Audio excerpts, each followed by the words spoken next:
Hey guys, Stu again. Another Kettlebell one-on-one video. Again, if you're just joining us for the first time, I will point out there are some videos in this series that precede this. I would encourage you, if you had not an opportunity, to hit pause and go watch some of those other videos because we do build. As always, my objective with this series is to give you the foundational elements that you need in a modular way to start to build your own kettlebell practice, to stitch together these moves in a way that give you freedom and that you can switch it up. I mean, kettlebells give you almost an infinite number of possibilities. I'm sure there's a finite number, but in terms of, you should never get bored and never feel like you have to do the exact same circuit. You're going to have enough moves at the end of this series that you should be able to stitch together and make a unique circuit for almost every day of the week. So last video we talked about rack position. So rack is very important because again it's the first step or second step in a series of moves. We're going to talk about one of those. We're going to talk about the clean and jerk. So the idea of we're going to clean. It's a two-part. It's a compound movement. We're going to clean the rack. We're going to clean the bell into the rack position, and then we're going to jerk it up into the extended position. Rack is super important. The other thing is rack can also be a resting position for you. It could also be a position that you use to move the bells into a stable place to do some other compound exercise. I showed you in the last video, racking 2 bells and then doing squats. I would definitely encourage you. I know it's very tempting just to pick up the bells and put them to actually, respect the bell, like we talked about in the first video. Treat each bell like they weigh 88 pounds. If you want to take 2 16-kilogram bells and use them to do squats, awesome idea, but be safe, hiking them up, swinging them into that rack position, getting yourself stable, and then executing that squat.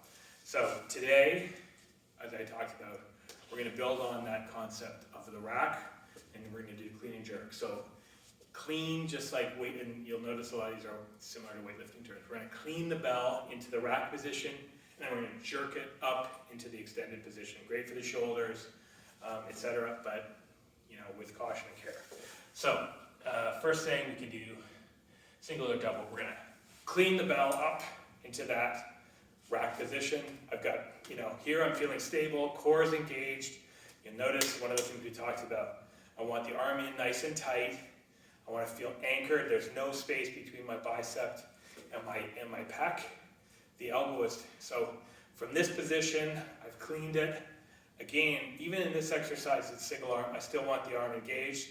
The next part of this is I'm actually going to jerk the bell, and what I'm going to think of, there's 2 versions of it.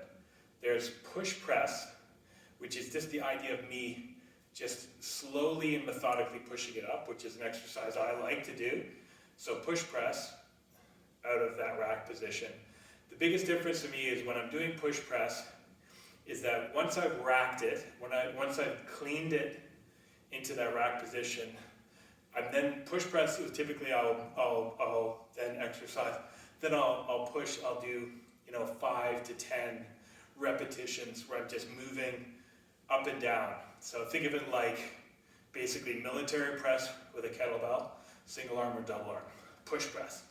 So when I'm done my reps, I'm going to return the bell to the rack position, and then I'm going to swing, and then at this point I could then switch arms, rack it, I'm going to push press again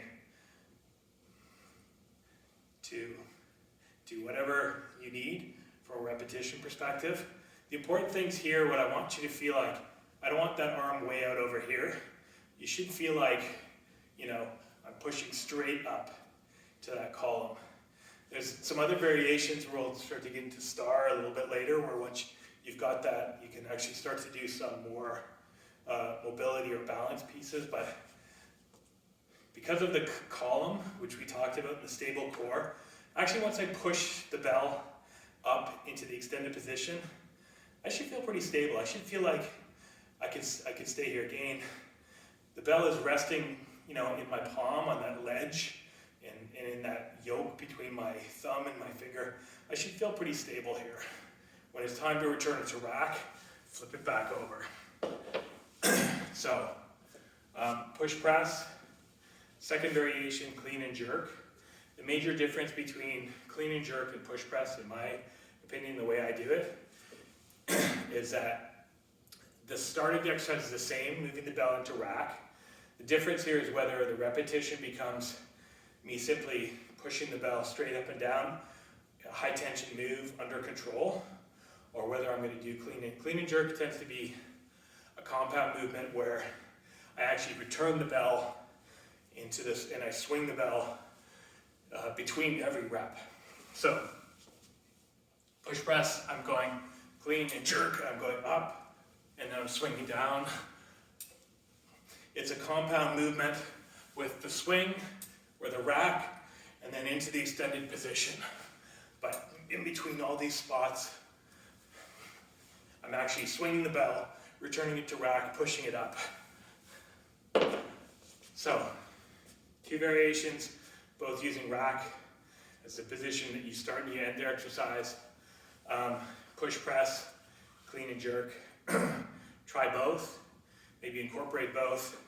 Slightly different, one being high tension, push press, one being more high volume, clean and jerk. And if you watch a really experienced kettlebell person, somebody's very experienced, you'll almost see it become like, where they're almost very efficient in their movement. It might even seem like they're pushing, they're launching the arm into the press position from their hip. They'll be very efficient, and you can see they can do like 20, 30, 40 repetitions, even with a fairly heavy bell. So, up to you. I encourage you to try both. Encourage you to then think about how you incorporate those into your circuit. So, you've got another modular component. Two more actually. So you've got, now think about it, you've got double arm swing, high tension swing, single arm, left and right. We've given you around the world. We've shown you how to rack and do other things out of the rack, and then we've shown you how to then use rack to either do push press or to do clean and jerks. Think about creative ways. Again, you might want to start with, double arm swings, 15 with each arm, and then, maybe do 50 more, and then move into some around the world with the freeze, and then go back into some clean and jerks, alternating arms, and then maybe you want to do some more around the worlds, and then some push press. And then again, I would use around the worlds as a way to reset in between, and then if you want to add something else into it. But again, I think you're going to find if you start with 2 minutes, you're going to be pretty cooked. So, thanks. Have fun.